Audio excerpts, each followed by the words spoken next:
குடியாத்தம் அருகே அறுவடைக்கு தயாராக இருந்த நெல் பயிர்களை 30க்கும் மேற்பட்ட பன்றிகள் மிதித்து சேதம் செய்தன. கடன் வாங்கி விவசாயம் செய்த விவசாயிகள் வேதனை. வனத்துறையினர் விசாரணை நடத்தி வருகின்றனர். வேலூர் மாவட்டம் குடியாத்தம் அடுத்த அனுப்பு கிராமத்தில் சுமார் 50க்கும் மேற்பட்ட குடும்பத்தினர் வசித்து வருகின்றனர். கிராமத்தில் பெரும்பாலானோர் விவசாயத்தை நம்பியே வாழ்ந்து வருகின்றனர்.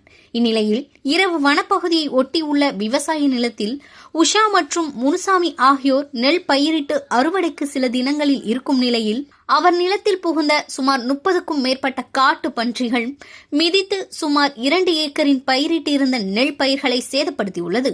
தொடர்ந்து இந்த பகுதியில் விவசாய நிலங்களை காட்டுப்பன்றி, யானை, மான் உள்ளிட்ட வனவிலங்குகள் சேதப்படுத்தி வருவதால் விவசாயம் செய்ய முடியாமல் நிலங்களை சேதப்படுத்தி வருவதாகவும், இதனால் கடன் வாங்கி விவசாயம் செய்து தீர்க்க முடியாத நிலை ஏற்பட்டுள்ளதாகவும் வேதனை தெரிவிக்கின்றனர். மேலும் குடியாத்தம் வனத்துறையினருக்கும் அப்பகுதி விவசாயிகள் வனவிலங்குகள் விவசாய நிலங்களுக்குள் வராமல் தடுக்க வேண்டும் என கோரிக்கை வைத்துள்ளனர்.